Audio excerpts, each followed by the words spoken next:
This is a Pele Media podcast.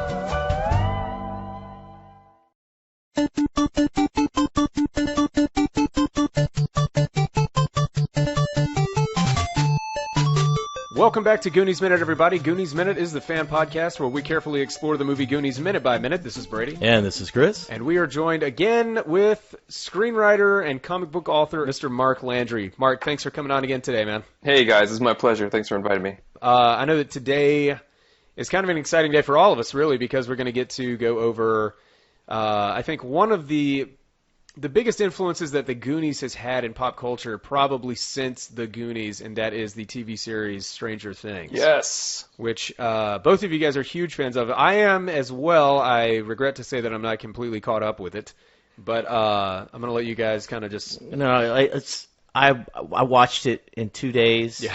But I need to watch it again. Yeah. You know, I'm going to have to start over. That's well, I always do that before these series. I usually try to do like a binge watch again before the new season comes out. I actually watched the first season twice, and then there was a screening of the first episode here in town, and all the cast were there. Oh, wow. Oh, that's cool. To do a Q&A. I follow a lot of them on Instagram. Oh, cool. Awesome. They're so cute and talented. Well, I tell you what, let's go ahead and get into minute number 104 for now and talk about the Goonies, and then we'll come back to Stranger Things. Let's do it. Let's do it. Yep. In the previous minute, Andy and Brand shared a kiss while the rest of the Goonies continued to enjoy being reunited with their families. At minute 104, the sheriff spots the Fratellis walking up the beach.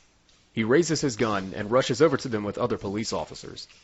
Sloth is helping Ma Fratelli up the rocks while Jake and Francis are shouting a phony story to the police. They're trying to tell them that they have been washed ashore from a boating accident. The police tell them to shut up and that they're all under arrest. Frightened by Sloth's appearance, each of the police draw their guns at him.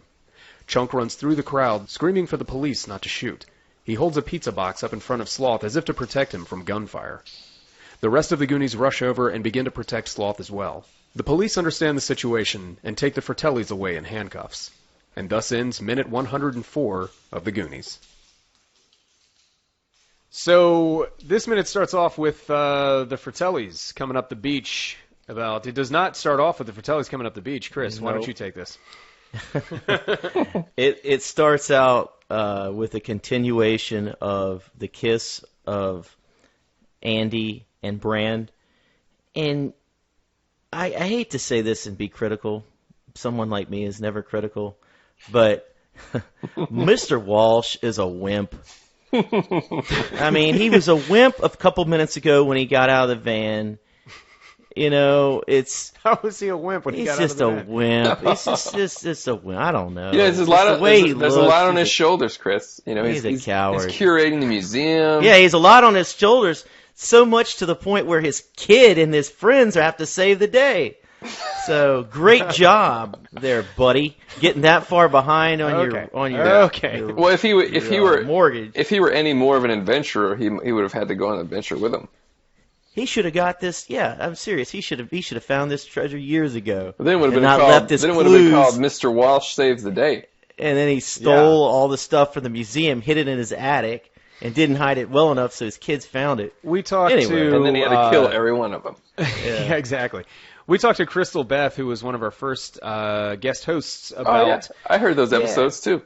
Yeah, she's great. About the potential that they could have had with Mr. Walsh, that character, and just this fascination that he seems to have with pirates and the whole nautical theme throughout the house and everything that the attic is filled with. But the movie has to take off. It's got to keep going. It doesn't have room for a lot of things. And we also discussed that we think that Mr. Walsh possibly could have wanted to go for this treasure at one point. But think about it. Mrs. Walsh is the one that is the quote-unquote alpha. Mm-hmm. Yeah, you know, and for sure. she was the type of person that she's going to squelch any type of idea of Mr. Walsh trying to find a treasure. Yeah. Wouldn't you think? It's like, no, you put that in the attic, honey. Go to your job. You know. Yeah, and how did that turn out? How did that work out for her? They're going to lose their house. Yeah, excellent. Exactly.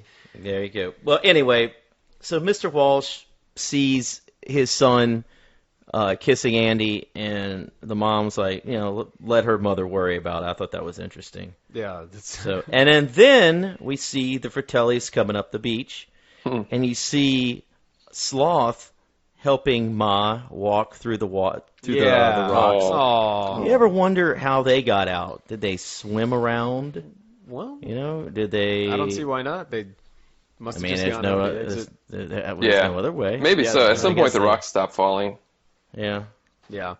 Now, a couple of minutes ago, we had some pretty almost overly emotionally heavy stuff when Sloth can't decide between saving his mother or Chunk, his new friend, like his first friend in life, and he's looking up and down and saying their names, and then eventually just sort of like calls it and pushes Chunk through the tunnel. And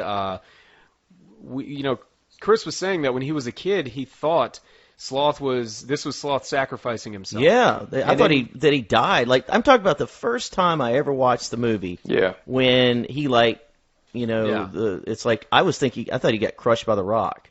Yeah, and it makes sense that they would have gone there with this movie. This guy being a 7-year-old in a movie theater, that's what I thought. Right. The first time. Yeah, this totally. Movie pulls some pretty ballsy stuff already, so it makes sense that they would have done this. Had this character sacrifice himself. Everybody's humbled by something, so whenever they do bring him up here at the end or whatever, it's kind You're of like relieved that relief. he's alive again. Yeah. But I don't know if that is even what the intention was by Donner in this situation. I don't even know if he necessarily wanted us to think that he died. It's just that's one of the things. That's what it did for me. Mm-hmm. Right.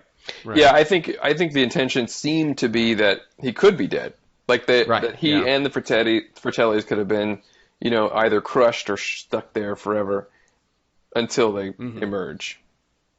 Yeah, pretty bleak stuff, but yeah. So here we go. We get the Fratellis coming up to get their comeuppance, and I think it's funny that Francis hasn't even bothered to fix his toupee. They're like doing some chatter. They're chattering back and forth as they're walking up the rocks. I'd love to know what they were saying. Probably bickering. Yeah, but I just love to see sometimes it's kind of cool. I don't even know if it was intended to be heard. I remember him arguing with the cop, like Francis argues with the cops. Yeah. Like, I'm going to have your job or something like that. Yeah. And how about Chunk using that Domino's box to shield the cop from Sloth? That's a great scene. Yeah. That's a great idea to even come up with that. So yeah, we get another sweet moment here where Chunk invites Sloth to come. He basically adopts him. Oh. So you got to say, like, in the course of about 30 seconds, imagine being Chunk's parents. And in the course of about 30 seconds, your son says, "Oh, look at this thing." Well, I will say that is the next minute, but we can do it. No, I see it in my notes now. All right. I want to be a God, Debbie Downer. Chris, are you Mrs. Walsh now or what? I'm telling you. I mean, you could put it in if you want, No, but I'm just. If I had a nickel for every time I heard that. So Awesome. So we got the Fratellis are back up here on the beach and about to get arrested and everything. So, Mark, were you aware that the Fratellis are actually based on a real crime family from like the 1920s? What? I did not know that. Was it a ma and two sons and they robbed banks and stuff? No, it was a mother and it was more than two sons, and she I can't remember her name, but we went pretty far into it on one of the earlier minutes, and they were eventually killed. You can find it all on Wikipedia, but she and one of her sons were killed in a shootout with the police. But there was like a nationwide manhunt looking for them, and they were holding up banks and stole just astronomical amount of money. Pretty cool story. That's awesome. It was cool. That's awesome. Hey, see, today, Go ahead. as a writer, I would look something like that up, like, bank robbing families, and then I would maybe base it on a real one. But back then, I mean, they had to just know. Right. Somebody read it someplace in the news or something, and they were like, "Oh, I'll file that away for later," and they used it in this script. Well, right at the end of the minute, Sloth lifts that cop up, who's holding a gun, and I don't think they would have been able to get away with that today. Just in general, in real life, I don't think that would have been allowed. No. But it was really sweet how the Goonies all come to Sloth's defense. Yeah, that was touching. Yes. It's such a great, like, end few minutes of a movie where everything is resolving and everybody gets their moment. It's very complete. Yeah. Very satisfying. And then, the reward, and I'm not going to jump too far ahead here. I guess I am. You can. It's okay. I've been saying that, the whole thing with Andy and Mikey, I think should have been scratched, and all of that should have been given to Brand and Andy. Because here's Brand, this guy who can't keep anything under control. He can't be the leader because he just don't got it. And I think his character needs a little bit of growth, and that could have come through a relationship with Andy. And again, he's too weak of a character to deserve that relationship. Well, Mikey, I think, needs to be on his own throughout the entire I get where you're thing. coming from Yeah, with that, he needs to have his mission, nothing else to get in the way and everything. And I think there at the end, having his resolution be with Willie. And goodbye, Willie, and, as he sees the ship sailing off. Of course, then he is ultimately left at the altar when she goes to kiss him right in front of him. When Andy goes to kiss Brand. Well, not left it at the altar, but like saying, hey, I'm with Big Brother here. Yeah, okay, but one day you're going to be great. Well, but he's the main character, so like it's his coming of age story. Not only is he at the beginning of the movie he's ineffective. He has no agency. He's his brother's babysitting him. He doesn't make the rules. He doesn't get to do what he wants. And then he makes one decision to go after this rich stuff, and then by the end of it, he's like come around to adulthood. Like he's become an early adult. It's a coming of age film. If I would have if I would have written this script, then I would have had Mikey get with Andy.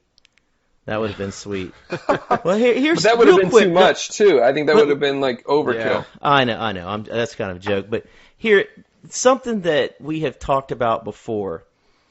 Mark, were you always under the impression, like Brady and I, that Mouth and Data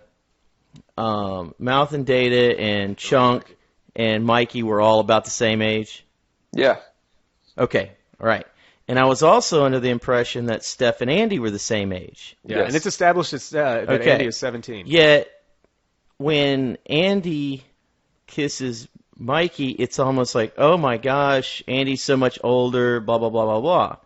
But then you have Mouth and Steph, when they have their little interaction, it's almost like they're the same age. Do you get? Yeah, that's a really good point.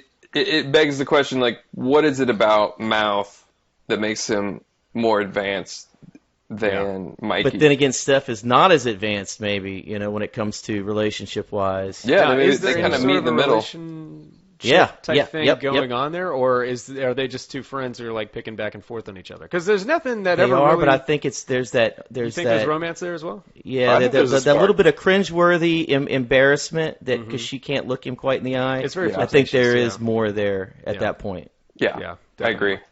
Unless you guys have anything else Goonies centric, I want to just Mark, let you kind of go on about Stranger Things and how you think Goonies has influenced it, and I don't know, man, had an impact on pop culture.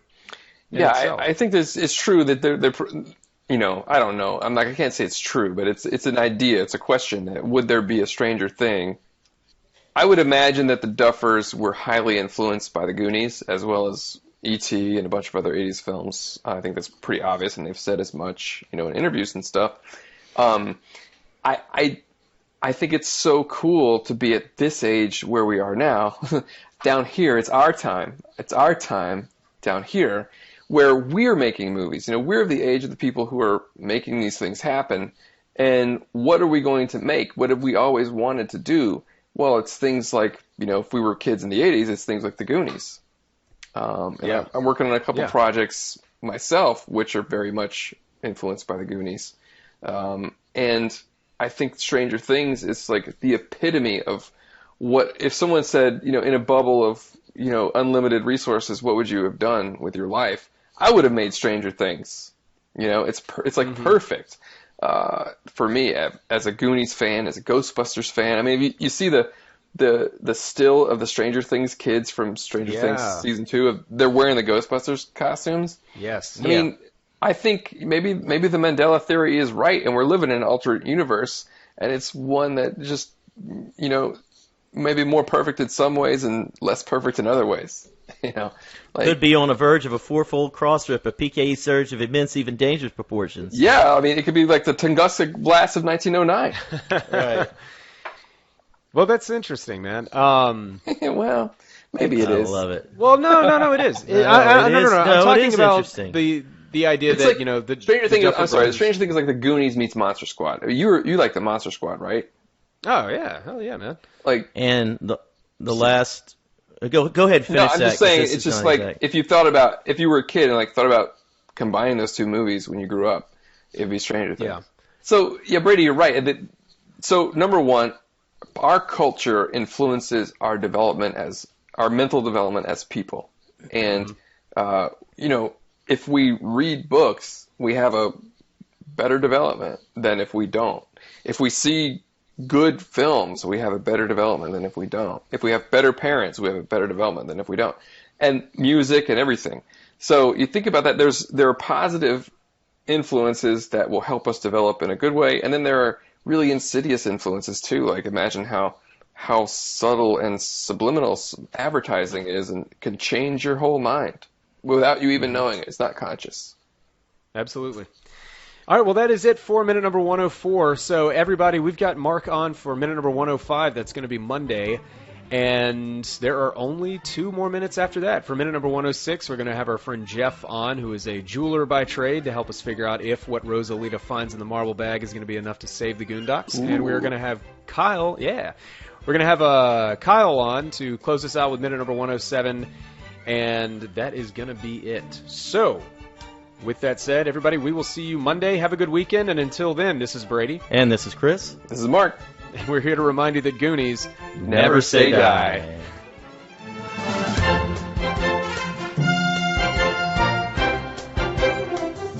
Goonies Minute is a fan-supported podcast. If you like the show, then leave us a review on iTunes. You can find us at GooniesMinute.com, Facebook.com/GooniesMinute, Twitter.com/GooniesMinute, and at Instagram @GooniesMinute. You can contact us at GooniesMinute@gmail.com. You've been listening to a Pele Media podcast. For premium content and exclusive podcasts, visit us at patreon.com/Pele Media. Check us out on Facebook at facebook.com/Pele Media, and follow us on Twitter at twitter.com/Pele Media.